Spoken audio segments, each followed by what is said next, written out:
নমস্কার বন্ধুরা, কেমন আছেন? ভাবছিলাম যে একটুখানি ঘুরে আসি কোথাও থেকে আমতা। এই ন্যাচারাল যে সিনটা ছিল অসাধারণ ছিল।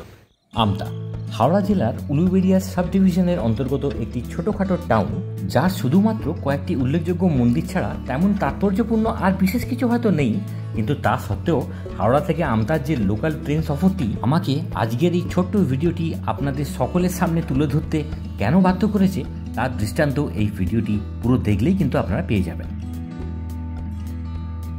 একদিকের অসাধারণ সমস্ত ল্যান্ডস্কেপের সাথে তাল মেলানো অমায়িক বিকেলের যুগলবন্দির দৃষ্টান্ত, যার সাথে বিপরীত দিকে আবার থাকছে পরিষ্কার পরিচ্ছন্ন অনেকাংশেই পলিউশন ফ্রি রাতের প্রাণ খোলা আকাশ। ভিডিওতে আরও থাকছে বিখ্যাত মালাইচণ্ডী মায়ের এক অপরূপ দর্শন। তাহলে ভাবছেন কি স্কিপ করবেন না, কিন্তু সাথে থাকবেন, দেখতে থাকবেন।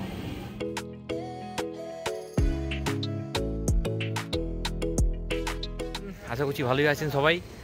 তো আজকে ছিল ছুটির দিন আর কি। তো ছুটির দিন সকাল থেকে বেশ বৃষ্টি বাদলা হয়েছে, কিন্তু দুপুরের দিক থেকে মানে লাঞ্চের পর থেকে বৃষ্টি বাদলাটা কমে গেছিলো, সেরকমভাবে আর বৃষ্টি হয়নি। তাই ভাবছিলাম যে কী করা যাক, একটুখানি বোর ফিল করছিলাম।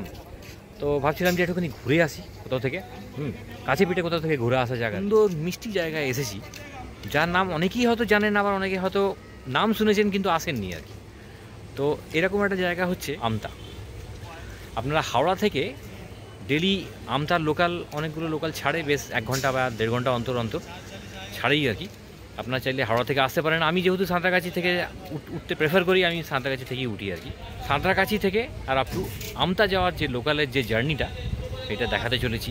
আর বিশ্বাস করবেন না, এত একটা লাভলি একটা দারুণ একটা জার্নি হলো, বেশিক্ষণ না, 1.5 থেকে 2 ঘন্টার মধ্যে আর কি। এসেছিলাম তখন সাঁতরাগাছি জাংশনে। ওদিকে দেখতে পেলাম আকাশে অনেক উঁচু দিয়ে স্বাধীনভাবে উড়ে যেতে এক এরোপ্লেনকে। দেখতে বেশ লাগছিল ব্যাকগ্রাউন্ডের নীল আকাশের সাথে। এদিকে সাঁতরাগাছি স্টেশনে নেমে যথারীতি ট্রেনের জন্য ওয়েটিং করাটা আজকাল যেন সিলেবাসের অন্তর্গত কমন প্রশ্নের মতো হয়ে গেছে, যাকে আলাদা করে আর কিছু ভাববার নেই। যাই হোক, ট্রেনে চেপে এবার বেরোচ্ছিলাম মরিগ্রাম জাংশন। তো তা ছিল নিচে দিয়ে, কারণ ওটা ছিল খড়গপুর লাইন, আর আমরা যাচ্ছি এখন আমতা বরগাছিয়া লাইনে। কে বলবে আকাশ দেখে যে আজকে দুপুরেই মারাত্মক ধরনের বৃষ্টি, ঝড় বৃষ্টির মতন আবহাওয়া ছিল, আর এখন দেখুন। তবে এটা তো আমারই পাওনা, তাই কি না? আর তার সাথে আপনারাও দেখতে পাচ্ছেন যে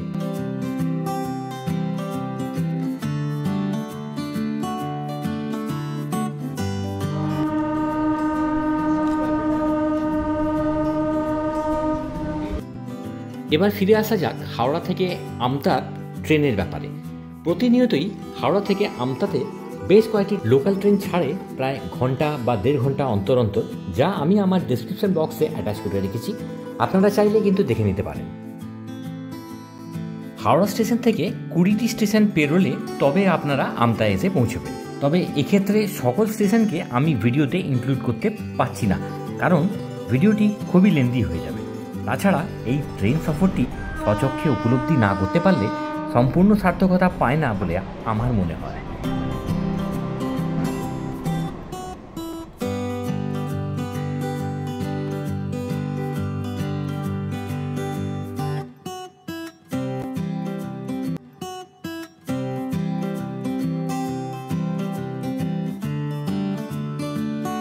প্রকৃতি এবং সফরের উৎকণ্ঠার সামঞ্জস্যকে বজায় রেখে আমরা এসে পৌঁছলাম ডান্সি স্টেশনে।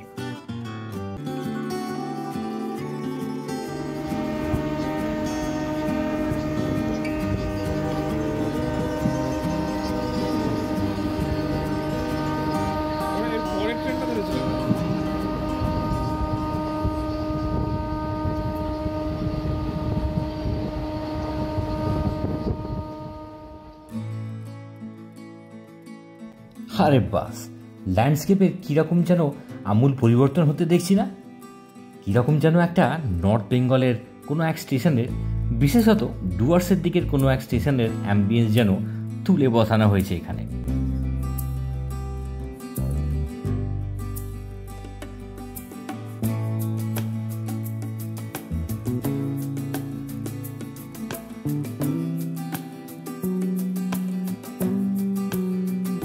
সেরকমভাবে পরিচিতি না থাকলেও ঝালুয়ার বেড় যেন আমাকে তার পারিপার্শ্বিক সৌন্দর্যে দারুণ মুগ্ধ করল। ভাবাই যায় না যে এটা কিন্তু কোনো ট্যুরিস্ট স্পট নয়, অথচ প্রকৃতি যেন নিজে হাতে সময় নিয়ে সাজিয়েছে। কি অসাধারণ!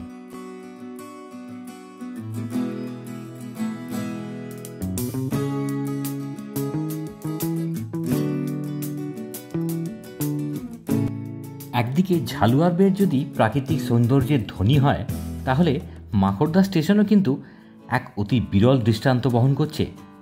স্টেশনের গায়ে লাগোয়া এক সবুজ অতি বড় খেলার মাঠের আকারে। তবে অন্যদিকে মাকড়দা কিন্তু মা মকরচণ্ডী দেবী এবং মাকড়দার বড় বাবার মন্দিরের জন্য কিন্তু খুবই প্রসিদ্ধ।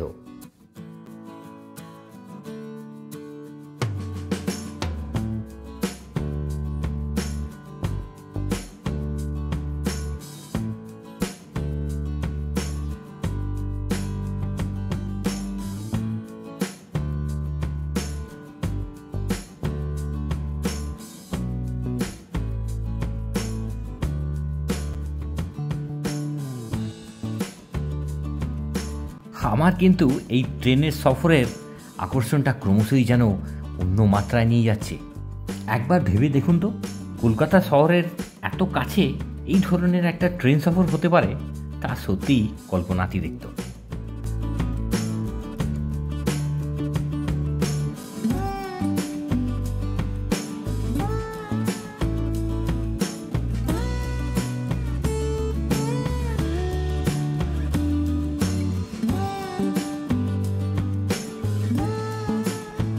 ট্রেন এসে পৌঁছলো বরগাছিয়া স্টেশনে।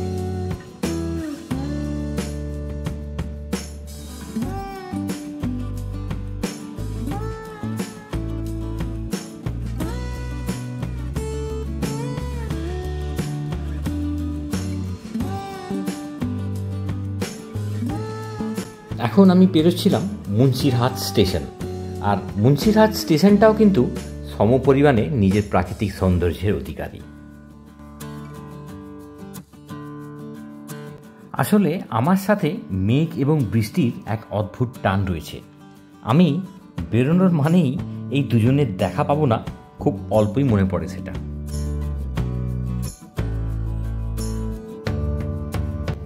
একটু বিশ্রাম নিতে এবার জানলার সামনের এক সিটে এসে বসলাম। তবে বসবার সুযোগ পাইনি তা কিন্তু নয়, বসতে মনই চাইছিল না। আর সেটা হবেই তো, এইরকম প্রকৃতির রূপ দেখে যে বসবার কথা মাথায় আসেনি। মোটামুটি আর 2-3টে স্টেশন আছে, স্টেশন পরেই এবার আসবে আমটা। আজকের যখন আমি বেরোচ্ছিলাম সেই সময়ের ঝড় তো হয়নি, বৃষ্টির পরিবেশ ছিল, ভাবছিলাম কি বেরোতে পারবো কি পারবো না। তারপর যে অসাধারণ সিন আমরা দেখলাম আর কি পুরো এটাতে, আজ আপনারাও যেটা দেখলেন, অবজার্ভ করলেন আর কি, দারুণ লাগলো আর কি। মানে নেচার, আমি এটা বেরোলেই হয় আর কি, মানে অনেক সময় হয় কাকতালীয় হতে পারে, নেচার নিজে থেকে প্রাণ খুলে এত কিছু দিয়ে দেয় যে সমস্ত কিছু যে ধ্বংসগুলো যে ছিল, যে সমস্ত এইগুলো ছিল, সেগুলো কিন্তু পুরোপুরি মেকআপ হয়ে যায়। এটা হেভি দারুণ লাগে।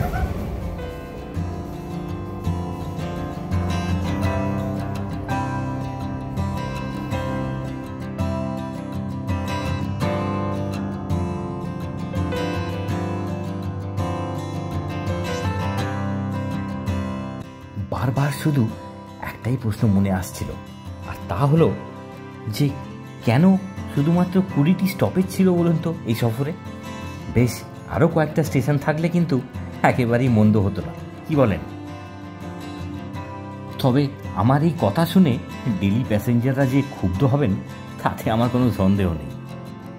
তবে সে যাই হোক না কেন, আপনারা তো সাক্ষী রইলেন যে আমি কিন্তু একটুও বাড়িয়ে বলেছি কি। সত্যি যে এই লোকাল ট্রেনের সফরটি এই অ্যাম্বিয়েন্সের সাথে স্মরণীয় হয়ে থাকবে।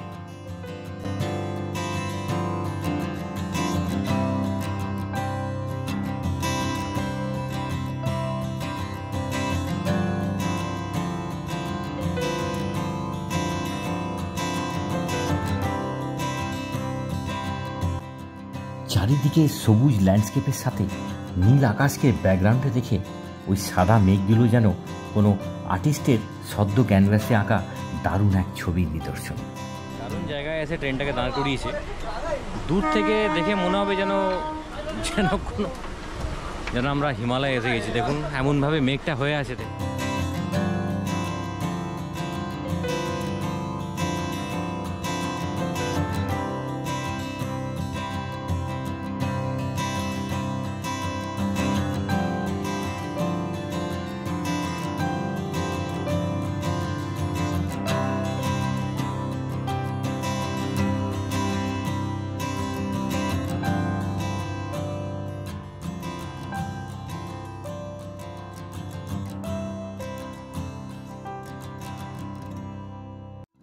কখনো জোরে কখনো বা আস্তে ট্রেন কিন্তু তার নিজের গন্তব্যের দিকে এগিয়ে চলেছিল, আর সাথে আমি ভেসে যাচ্ছিলাম নিজেরই আবেগে।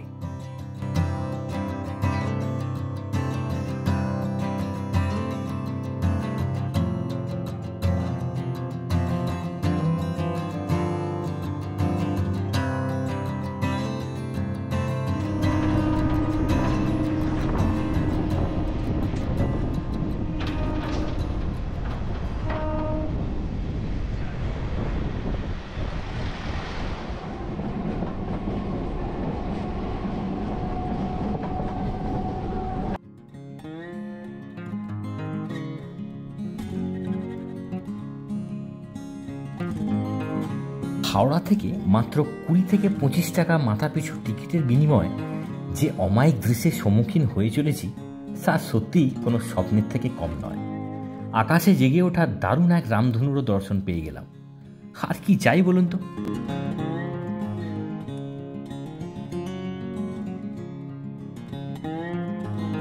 যারা সময় সুযোগ পেয়ে উঠতে পারছেন না, কিন্তু হয়তো উইকেন্ডেতে ভাবছেন যে একটা 3-4 ঘন্টার জন্য কোথাও একটা আউটিংয়ে যাওয়াই যাক না, তাহলে আমি বলবো যে তাদের জন্য এই ট্রেন জার্নিটা একেবারে আইডিয়াল।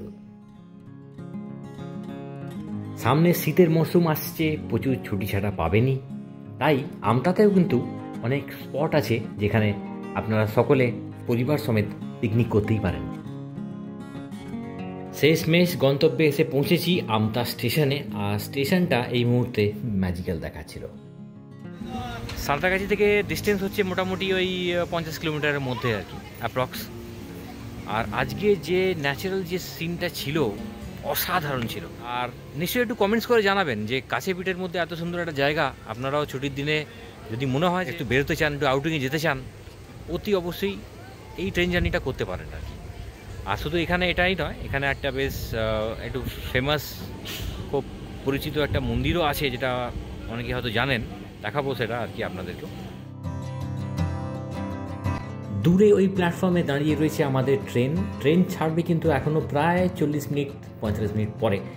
তবে আমরা যাচ্ছি এখন মেলাইচণ্ডী মায়ের দর্শনের উদ্দেশ্যে। টোটো করে যাচ্ছি রাস্তা দিয়ে, মাথা পিছু 15 টাকা করে পড়ে। আপনারা স্টেশন থেকেও পেয়ে যেতে পারেন, অথবা মেন রোডে এলেও টোটো পেয়ে যেতে পারেন।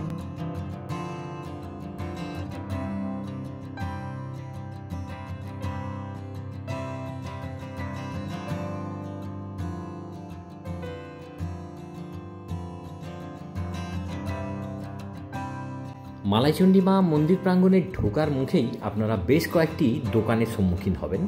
এখানে বাজারও বসে, বেশ কয়েকটি কাপড় জামার দোকান আছে, এছাড়া পূজা সামগ্রীর দোকান তো থাকবেই। এটা বেশ ভালো লাগছে দেখে।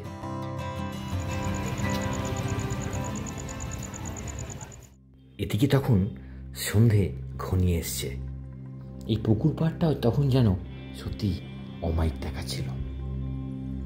এসে এবার উপস্থিত হয়েছিলাম প্রায় 450 বছর পুরনো মা মেলাইচণ্ডীর সেই জাগ্রত মন্দির প্রাঙ্গণে।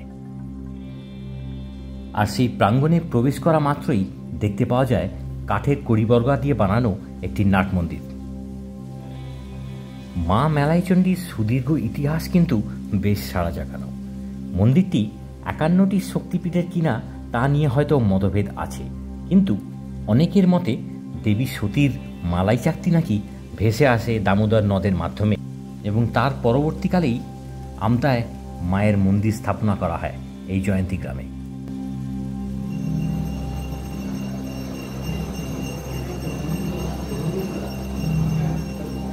ইতিহাস অনুযায়ী মায়ের আদেশেই সাধক জটাধারী চক্রবর্তী কুবেরের পিঠে চেপে অতি বিপদসংকুল পথ পেরিয়ে এক ছোট মন্দির স্থাপনা করেন এবং নিয়মিত সেখানে পুজো করতেন।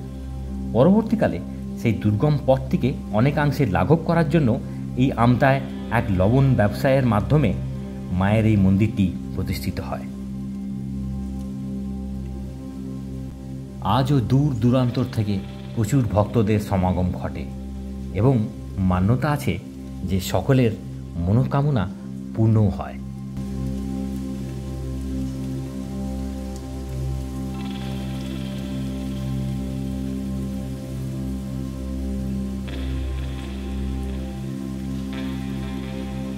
আজ দুপুর থেকে এখন সন্ধে 8টা পর্যন্ত কয়েকটা ঘন্টা দারুণ কাটালাম। এখন ছিল ফেরার পালা। অন্ধকারে আমতা স্টেশনটা বেশ রহস্যজনক এবং থ্রিলিং দেখাচ্ছে।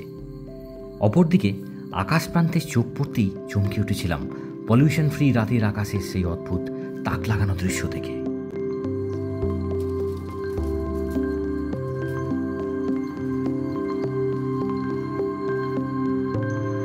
রাতের আমতা স্টেশন প্রান্তরটা কি ম্যাজিক্যাল দেখাচ্ছিল তা ভালোভাবে দেখবার জন্য আমি কয়েকটা স্টিল ফটোগ্রাফ আপনাদের জন্য তুলে ধরছি, দেখুন।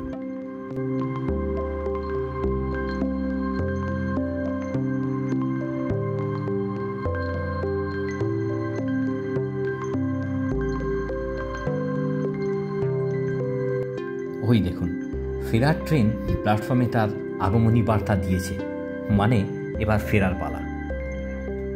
কিন্তু যেমন আমি প্রতিবার বলি যে কোনো ভিডিও শেষ হয় নতুন আর এক ভিডিওর আগমনী বার্তা হিসেবে, তাই এই ভিডিও শেষ হলেও পরবর্তী আমার ভিডিওগুলোর নোটিফিকেশানস জানতে গেলে আমার চ্যানেলটিকে সাবস্ক্রাইব করবেন। আর এই ভিডিওটি কেমন লাগলো অতি অবশ্যই একটা লাইকের মাধ্যমে তা আমাকে জানাবেন। যে নতুন দর্শকরা এখন এসে আমার অভিধাট পরিবারের সাথে জুড়েছেন তাদেরকে একান্ত অনুরোধ থাকবে যে আমার চ্যানেলটিকে সাবস্ক্রাইব করার জন্য। খুব ভালো থাকবেন, নিজের খেয়াল রাখবেন এবং আমাকেও ভুলবেন না কিন্তু।